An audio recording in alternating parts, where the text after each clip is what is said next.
News at 11. We begin with this weekend's heat wave and some good news if you're feeling burnt out. Good evening and thank you for joining us. I'm Galen Etlin.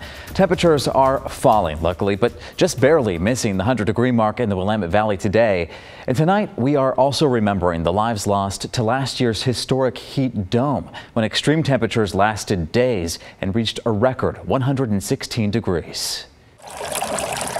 The tranquil babbling of a fountain and flicker of candles set the tone for this somber Sunday at Leach Botanical Garden. Challenging times can also help us to connect. City, county, and faith leaders from around the Portland metro gathered to memorialize the nearly 100 Oregonians who died during 2021's historic heat dome 1 year ago. The environmental crisis is a spiritual crisis. Reverend Mark Knutson called on climate action in their memory. May we recommit ourselves in their names to see and to talk about the interconnectedness of human life and global warming. Let us work for that peace with the earth, peace with one another, so nobody dies. Everyone can make a difference. Portland Mayor Ted Wheeler said the city is committing $4 million toward climate work in its new budget to make buildings greener and to plant trees in neighborhoods that are heat islands. The best time to have planned for these emergencies was 20 years ago.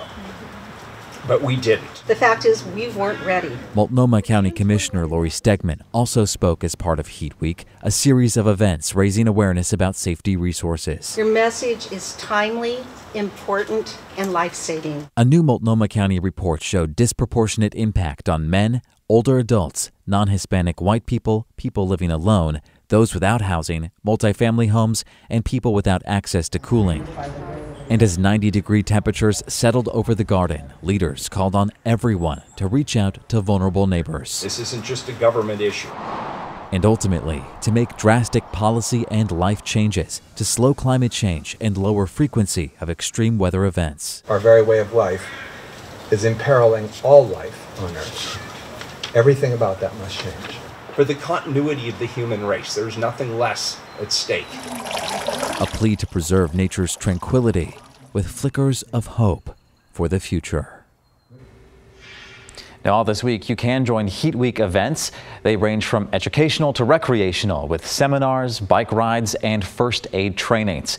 The goal is to be better prepared as a community for these extreme weather events. You can find more at heatweek.org, and we'll link to that on KGW.com a little bit later. Protests remain strong nationwide, meanwhile, 3 days after the Supreme Court struck down abortion protections. And about 60% of the U.S. population supports abortion rights. So far, though, 11 states have already banned abortion or heavily restricted the medical procedure. Those include large sections of the South and lower Midwest. And over the coming days and months, another 12 states are expected to join them, including our neighbor Idaho, as well as Wyoming, Utah, and Arizona. One state where abortion is heavily restricted is Georgia. A mayor there is taking steps to deprioritize criminalizing abortion. And Don White spoke with the city of South Fullerton's mayor about what this plan would do and why this is personal.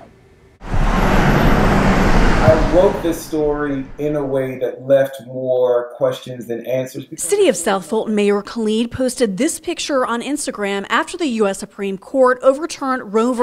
Wade. And people of oppressed genders. Sharing his personal story of sitting with a young woman in an abortion clinic. It's nobody's business why I was there. It's nobody's business whether we got an abortion or did not get an abortion. The mayor is taking action after the nation's highest court ruled to send abortion laws back to the states. Mayor Khalid, if you could tell me a little bit about your resolution, what it would do. What we're saying is that we are not going to support the criminalization with our tax dollars. I asked Mayor Khalid how this would work if Georgia's heartbeat law goes into effect, banning abortions around 6 weeks. We can't overturn a law that's passed by the state, but we can, in our jurisdiction, decide what crimes are priorities, right, in our city. Robberies, rapes, murders, those things are priorities in our city. Mayor Khalid authored this resolution to decriminalize abortion in South Fulton. He also posted on Instagram it would, quote, restrict the use of any city funds for the surveillance or investigation by police or prosecutors of abortion-related activity. Liliana Bakhtiari, who is Atlanta City Councilwoman,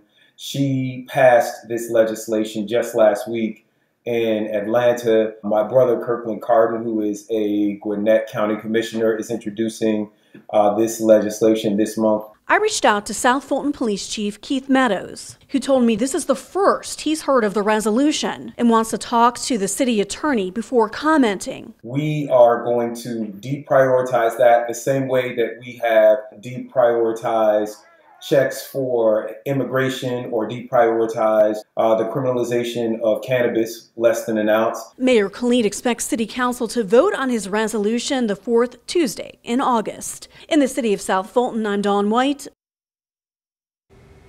Now back locally, Portland police say they were stretched too thin to stop a group of 60 people from causing damage in the Hollywood district last night. The group smashed some windows, including those at the Mother and Child Education Center in Northeast Portland. The center's executive director told the Oregonian today the group targeted them, believing it was a crisis pregnancy center. Now, if you don't know, those are places that mislead women into thinking they provide abortion services, when in reality they go to extreme lengths to convince women to carry the baby to full term. But the Mother and Child Education Center here says it is not anti-abortion. It provides pregnancy tests so parents can qualify for personal benefits and other services. One of the events preoccupying police as well last night was an attack against two people in their 80s in downtown Portland. They're now recovering, and one of them in pretty bad shape. Officers responded to Southwest 5th and Hall around 8:30. They arrested the suspect and called for an ambulance. Witnesses and video show the suspect attacked an 82-year-old and 88-year-old without provocation, repeatedly punching and kicking them. An 82-year-old was critical, life-threatening injuries now. The 88-year-old is expected to be okay, and the suspect is 29-year-old Keffer White, who now faces multiple charges. Police in Tigard are investigating a suspicious death southeast of Highway 99.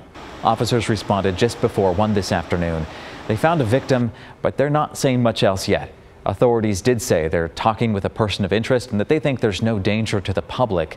We'll let you know when we find out more. Well, this is a sad one here. The person who jumped into the Columbia River today to save a struggling swimmer may be dead tonight. The Multnomah County Sheriff's Office doesn't think the person made it. Deputies responded to the river near the west end of Lemon Island around 5:15 today. Local fire crews also used boats to perform a series of searches that included using underwater scanning technology. A U.S. Coast Guard helicopter then joined the search, and after that extensive search, the rescue mission was called off. Witnesses say the Good Samaritan was not wearing a life jacket and the struggling swimmer survived.